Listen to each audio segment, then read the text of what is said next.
പ്രിയ സുഹൃത്തുക്കളെ, നിങ്ങൾ സ്റ്റോക്ക് മാർക്കറ്റിൽ ഇൻവെസ്റ്റ് ചെയ്യാൻ വേണ്ടി ആഗ്രഹിക്കുന്ന ആളുകളാണോ? സ്റ്റോക്ക് മാർക്കറ്റിനെ പറ്റി നിങ്ങൾക്ക് അറിയാൻ ആഗ്രഹമുണ്ടോ? എങ്ങനെയാണ് സ്റ്റോക്ക് മാർക്കറ്റിൽ നിന്നും നല്ല സ്റ്റോക്ക് സെലക്ട് ചെയ്ത് ഇൻവെസ്റ്റ് ചെയ്ത് നമ്മളുടെ വെൽത്തിൽ സമ്പത്തിൽ ഗ്രോത്ത് ഉണ്ടാക്കി എടുക്കുക എന്നതിനെ പറ്റി അറിയാൻ നിങ്ങൾക്ക് താല്പര്യമുണ്ട് എങ്കിൽ ഞാൻ അതിനെപ്പറ്റി പറയുന്ന ധാരാളം വീഡിയോസ് അപ്ലോഡ് ചെയ്യാറുണ്ട്. നിങ്ങൾക്ക് ജസ്റ്റ് ചാനലൊന്ന് ഫോളോ ചെയ്ത് വെക്കാം.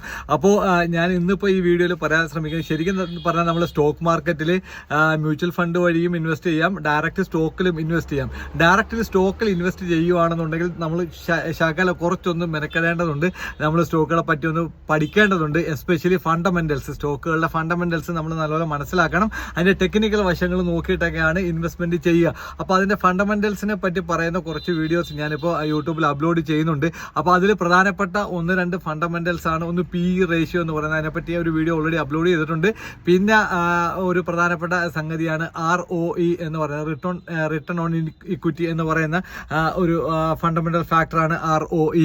എന്താണ് ROE എന്ന് പറഞ്ഞാൽ, നമ്മളിപ്പോൾ ഒരു ഷെയർ 10 രൂപ വിലയുള്ള ഒരു ഷെയർ നമ്മളൊരു കമ്പനിയുടെ വാങ്ങുമ്പോൾ ആ 10 രൂപ ഉപയോഗിച്ച് ആ കമ്പനി ജനറേറ്റ് ചെയ്യുന്ന അതിൻ്റെ പ്രോഫിറ്റിന്റെ ശതമാനമാണ് ROE എന്ന് പറഞ്ഞാൽ. ഫോർ എക്സാമ്പിൾ, ഇപ്പോൾ നമ്മൾ 10 രൂപയുടെ ഒരു ഷെയർ വാങ്ങുമ്പോൾ ആ 10 രൂപ വെച്ചിട്ട് ആ കമ്പനി 2 രൂപ പ്രോഫിറ്റ് ഉണ്ടാക്കുന്നുണ്ട് എങ്കിൽ അതിന്റെ ROE എന്ന് പറയുന്നത് 20%.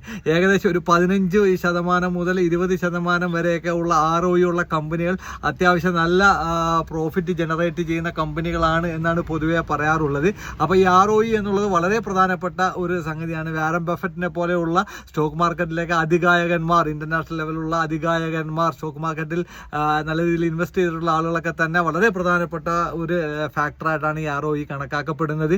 അപ്പോൾ ഈ ബെറ്റർ ROE ഉള്ള കമ്പനി ചൂസ് ചെയ്താൽ നമുക്ക് നല്ല ഇൻവെസ്റ്റ്മെന്റ്, നല്ലൊരു ഭാവിയിലേക്ക് നല്ലൊരു വളർച്ച നേടിയെടുക്കാൻ സാധിക്കും എന്നുള്ളതാണ് അതിൽ വിദഗ്ധരായിട്ടുള്ള ആളുകൾ പറയുന്നത്. അപ്പോൾ ഈ ROE ഓരോ സെക്ടർ വൈസ് ഡിഫറെൻ്റ് ആയിരിക്കും. കാരണം ഒരു സെക്ടറിൽ ROEയുടെ ശതമാനമായിരിക്കില്ല മറ്റൊരു സെക്ടറിൽ. ഫോർ എക്സാമ്പിൾ IT സെക്ടർ പോലെയുള്ള പിന്നെ ഇൻഡസ്ട്രികളിലൊക്കെ തന്നെ ROE വളരെ കൂടുതലായിരിക്കും. എന്നാൽ മാനുഫാക്ചറിങ് കമ്പനികൾ, അതേപോലെ തന്നെ ഡിഫൻസ് സെക്ടർ, അങ്ങനെ വലിയ എക്യുപ്മെന്റ്സ് ഒക്കെ നിർമ്മിക്കുന്ന കമ്പനികൾ, അത്തരം കമ്പനികളിലെ ROE എപ്പോഴും താഴെ ആയിരിക്കും ഉണ്ടാവുക. അപ്പം നമ്മൾ സെലക്ട് ചെയ്യുന്ന സ്റ്റോക്ക് ഏത് സെക്ടറിനെയാണ് റെപ്രസെൻറ്റേറ്റ് ചെയ്യുന്നത് എന്ന് നോക്കിയിട്ട് ആ സെക്ടറിൻ്റെ മറ്റ് കമ്പനികളുടെ ROEയുമായിട്ട് കമ്പയർ ചെയ്ത് നോക്കിയിട്ട് വേണം നമ്മളൊരു ROEയിൽ ഡിസിഷൻ എടുക്കാൻ. അതോടൊപ്പം തന്നെ ROE നോക്കുന്നതോടൊപ്പം തന്നെ നോക്കേണ്ട ഒരു ഫാക്ടറാണ് ഡെബിറ്റ് ആക്കുക. കമ്പനിക്ക് എത്രത്തോളം കടമുണ്ട് എന്നുള്ളതും വളരെ പ്രധാനപ്പെട്ടതാണ്. അപ്പോൾ ഇത്തരം കാര്യങ്ങൾ നോക്കിയിട്ട് വേണം നമ്മളൊരു കമ്പനി സെലക്ട് ചെയ്യാൻ. അപ്പോൾ ഈ വീഡിയോ ഇഷ്ടമായെന്ന് കരുതുന്നു. മറ്റൊരു വീഡിയോയുമായി കണ്ടുമുട്ടുന്നത് വരെ ബൈ ബൈ.